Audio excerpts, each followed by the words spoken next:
Orang-orang yang mati menghadap Allah masuk ke liang lahat, ketika dia ditawarkan untuk hidup lagi, hai jenazah, apakah kau mau hidup lagi?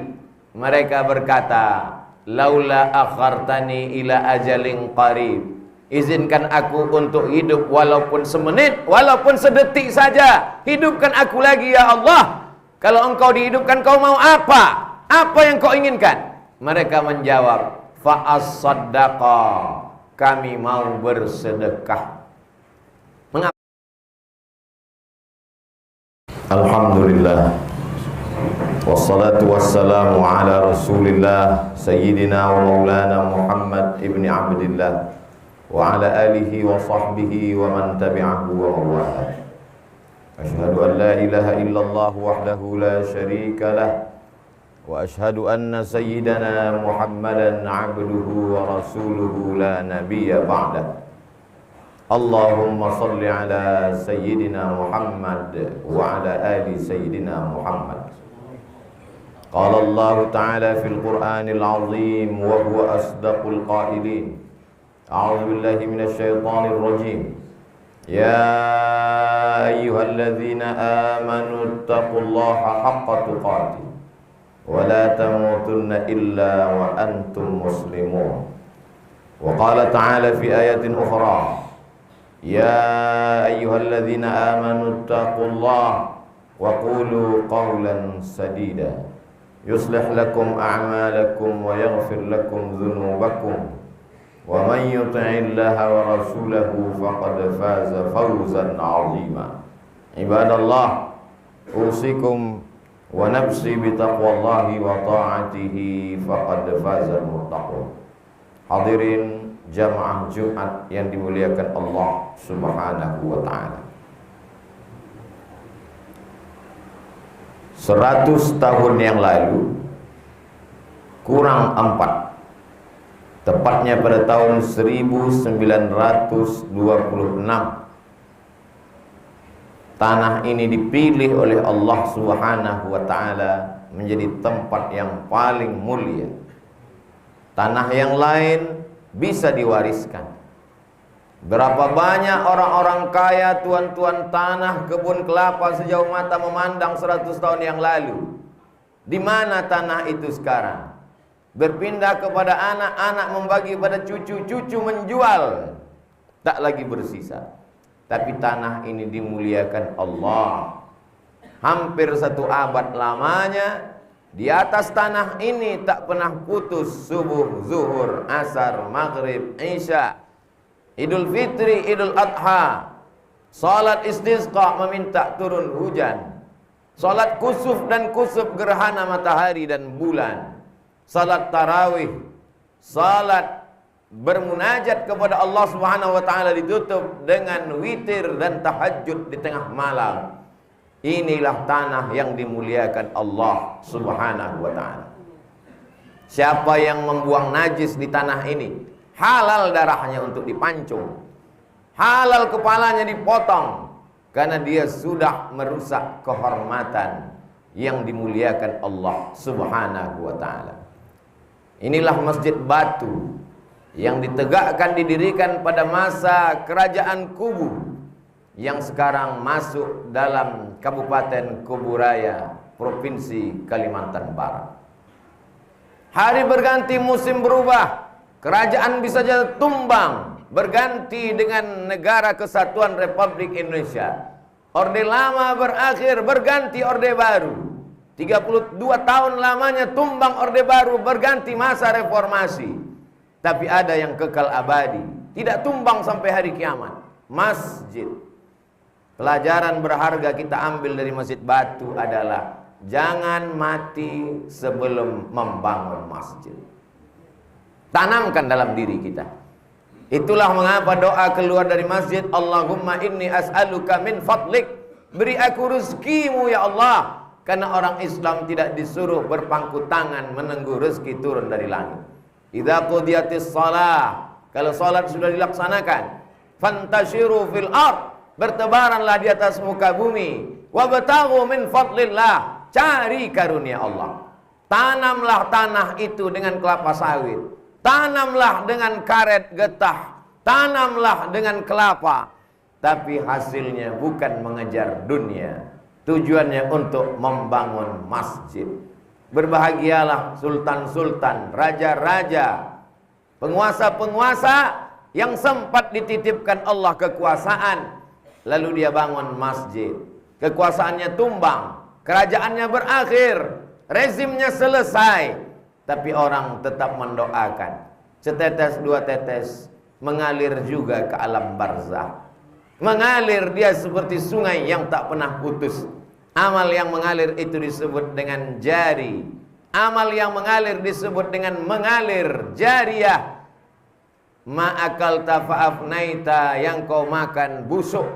Wa malabista fa'ablaita, yang kau pakai lapuk. Wa matasaddaqta, tanah yang kau wakafkan. Semen, batu, kerikil, kayu, atap, kubah, mimbar, mihrab, semua akan tetap mengalir sampai pada hari kiamat. Idza matal insan, kalau manusia mati, inqata'a amaluhu, amalnya putus, illa min salasin, kecuali 3. Di antara yang 3 adalah shadaqatun jariyah. Kalau sempat dia berilmu, ilmun yuntafa'u bi.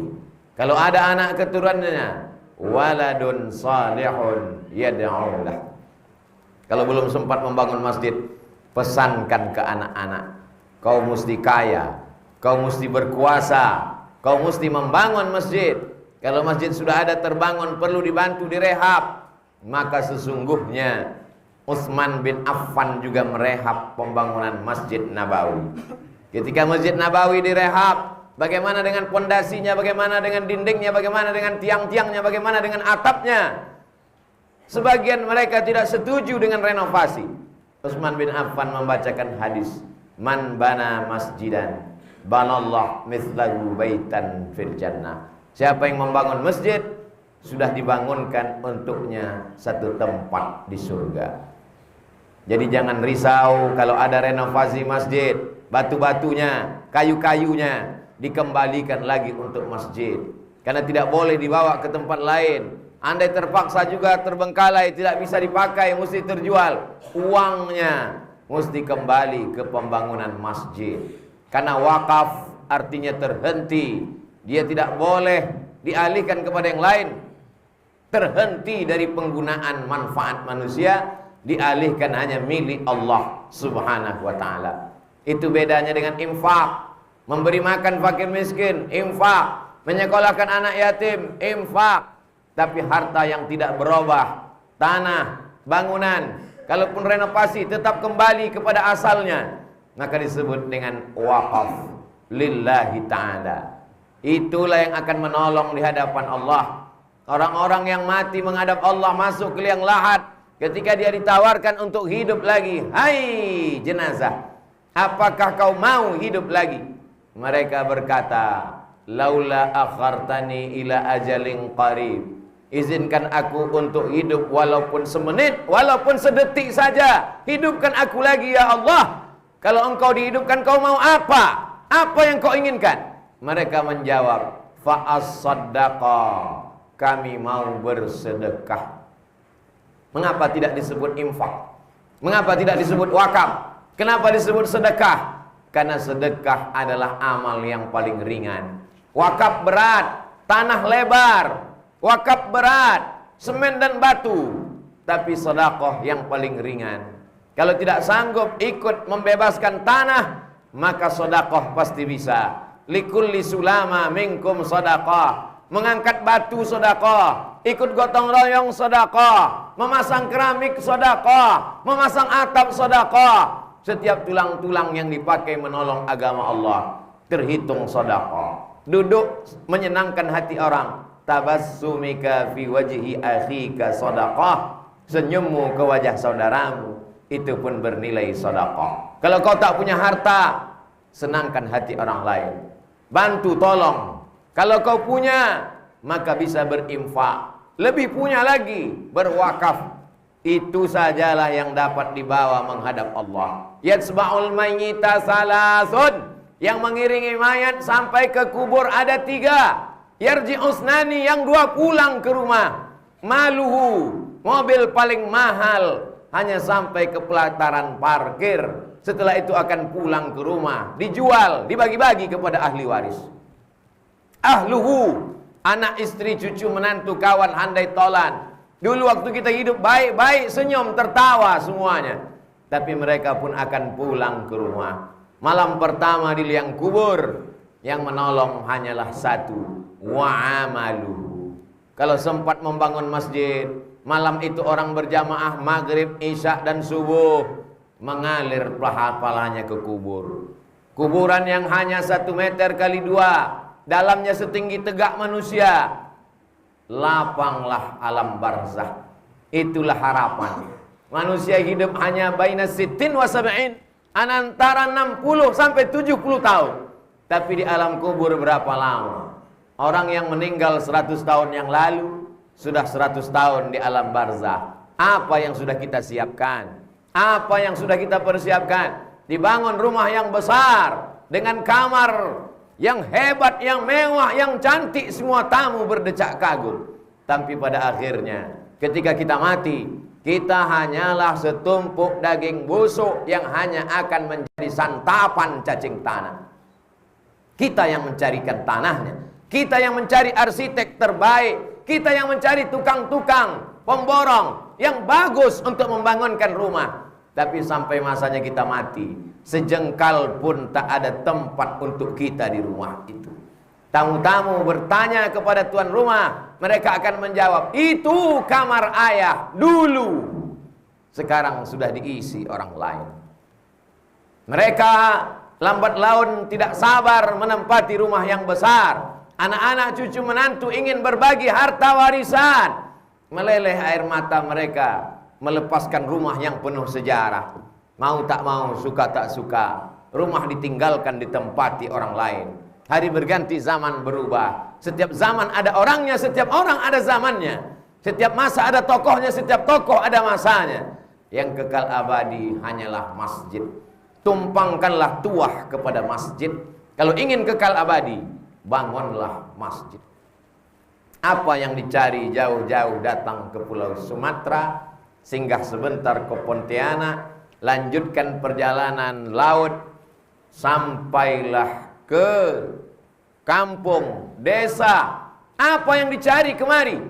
Ingin melihat napak tilas sejarah Tuan Guru Syekh Ismail Mundu bin Daeng Abdul Karim. Ada apa dengan beliau? Sekolah sampai ke Makkah Al-Mukarramah, belajar akidah, fikih, tafsir, tasawuf di Masjidil Haram. Padahal kalau dia mau hidup senang, tenang, kenyang, lenang, cukup tinggal di Makkah. Tapi dia tidak begitu. Dia kembali ke kampung halamannya untuk membawa risalah Islam. Pulang ke kerajaan Kubu, diangkat sebagai mufti. Sultan mengurus kenegaraan. Sultan tahu diri, tak mengerti agama. Masalah halal haram, masalah fatwa diserahkan kepada orang yang alim. Dan orang alim itu bernama Tuan Guru Syekh Ismail Mundu. Lalu kemudian dia memutuskan segala perkara yang dibebankan di pundaknya dengan amanah. Pada akhirnya umur yang dititipkan Allah berakhir. Tuan Guru pun menghadap Allah Subhanahu wa ta'ala. Apa yang terjadi hari ini? Jauh-jauh orang datang dari Jakarta, jauh-jauh datang dari Malang, jauh-jauh datang dari Sumatera, hanya untuk membacakan Al-Fatihah, Qul huwallah 3 kali, Qul a'udzu falaq dan Qul a'udzu birabbin nas. Pangkal Al-Baqarah, ayat kursi dan ujung Al-Baqarah. Ditutup dengan tahlil la ilaha illallah. Sampaikanlah pahala bacaan kami kepada almarhum Tuan Guru Syekh Ismail Mundu bin Daeng Abdul Karim beserta istri, keluarga beliau. Didoakan orang walaupun kita sudah lama menghadap Allah. Begitulah kalau menjadi orang baik. Apa pelajaran yang kita ambil dapat dari kehidupan almarhum? Sekolahkan anak sekolah agama. Mana arsitek-arsitek hebat di masa silam? Tenggelam. Mana orang-orang kaya di masa lalu? Hilang. Tapi Tuan Guru Syekh Ismail Mundu Sampai hari ini kuburnya didatangi orang, dibacakan Al-Fatihah, mengalir. Sekolahkan anak sekolah agama. Kalau dia tidak sanggup sekolah agama, biarkan dia menjadi apapun, tapi pesankan kepadanya, tolong agama Allah anakku, supaya Allah akan menolong engkau sesuai janjinya. In tansurullaha yansurkum. Kalau kau tolong agama Allah, Allah akan menolong engkau. Wa yutsabbits aqdamakum. Tak bisa kita paksa anak kita yang memang bakatnya di bidang ekonomi, di bidang politik, di bidang pertahanan, di bidang sejarah, di bidang sastra. Biarkan dia menjadi gubernur, bupati, wali kota, tapi dengan jabatannya dia menolong agama. Biarkan dia jadi arsitektur, pengacara. Biarkan dia menjadi pakar arsitek bangunan, tapi dipakainya untuk menolong agama. Jadi apapun dia, inti tujuan hidupnya adalah menolong agama Allah Subhanahu wa ta'ala. Sekarang orang takut menyekolahkan anak sekolah agama. Nanti dia makan apa? Nanti dia kerja apa? Sengaja Allah ciptakan lambung itu jauh dari otak. Otak di atas, lambung di bawah, supaya jangan sampai otak itu hanya memikirkan lambung. Hanya udang sajalah yang otaknya dekat dengan lambung, setiap saat memikirkan lambung. Afala ta'qilun? Kenapa kau tidak berpikir? Afala tatafakkarun? Kenapa kau tidak merenung, bertafakkur? Afala tatadzakkarun? Kenapa tidak mengingat? Sekolahkan anak sekolah agama. Dia akan membuka pondok pesantren tahfiz Quran. Urus otakmu, urus hatimu, urus pikiranmu, hidupmu, biarkan Allah yang mengurus. Allah akan mengurus. Tidak Allah sia-siakan. Allah menunaikan janjinya. Innaka la tukhliful mi'ad. Ditelan ikan dalam 3 kegelapan. Gelap laut, gelap perut ikan, gelap malam. 3 kegelapan, kata manusia takkan selamat. Dia serahkan kepada Allah. La ilaha illa anta subhanaka inni kuntu minaz zalimin. Ikan memuntahkan ke tepi pantai. Lapar bermalam-malam dalam perut ikan. Ditumbuhkan Allah pohon labu, makan dari buah labu. Dokter sekarang menyarankan orang yang lama sakit di rumah sakit, makanan terbaik adalah labu. Itu yang dialami oleh Nabi Yunus alaihissalam. Terombang-ambing di sungai Nil, semua takut akan dimakan oleh kuda Nil, akan diterkam oleh buaya yang sangat ganas. Tapi kemudian skenario Allah begitu indah. Ada seorang perempuan merindukan seorang anak, bertahun-tahun menikah tak ada anak, mandi di tepi sungai Nil, dayang-dayang melihat ada kotak kayu. Lalu kemudian mereka menarik kotak kayu. Ternyata dalam kotak kayu sesosok bayi. Bayi yang dibuang ditarik ke istana. Dia adalah Musa alaihissalam. Kau tolong agama Allah, Allah akan menolongmu walaupun kau di sungai Nil. Kau tolong agama Allah, Allah akan menolongmu walaupun kau di dalam perut ikan, di tengah malam yang gelap gulita, di tengah lautan samudra tak bertepi. Iyamsaskallahu bidurrim fala kashifa lahu illahu. Kalau Allah mau menguji engkau dengan musibah, tak ada yang bisa menyingkapkannya kecuali Allah. Wa iyuridka bi khairin fala radda li fadlik. Tapi kalau Allah ingin memberikan sesuatu kepadamu, tak juga ada yang bisa menolaknya. Seluruh dunia mau menangkapmu, seluruh dunia mau membunuhmu, seluruh dunia mau menyantetmu. Kalau tidak, kata Allah, tidak akan terjadi. Seluruh dunia melindungimu, seluruh dunia menjagamu. Semua dukun-dukun, jin-jin, hantu, setan sepakat untuk meyakinkan bahwa kau terpelihara. Tapi kalau mati, kata Allah, mati juga. Itulah tauhid, itulah keputusan. La tataharraku dzarratu illa biiznillah. Tidak akan bergerak satu biji sawi kecuali atas kuasa Allah Subhanahu wa ta'ala. Pelajaran yang pertama, bangun masjid. Pelajaran yang kedua, sekolahkan anak sekolah agama. Yang terakhir, yang ketiga, apa yang bisa kita lakukan meneruskan perjuangan Tuan Syekh Ismail Murdu? Makmurkan masjid, anak-anak kita ajak sholat berjamaah, kita jaga negeri ini, jangan sampai ada yang minum khamar, jangan sampai ada yang berzina, jangan ada makan riba, jangan ada yang terjebak dalam perbuatan maksiat dan dosa. Allah berjanji, walau anna ahlal qura amanu, kalau kampung ini penduduknya beriman dan bertakwa, la fatahna alaihim barakatin, akan kami bukakan barakah-barakah minas sama, dari langit, wal ard, dari bumi.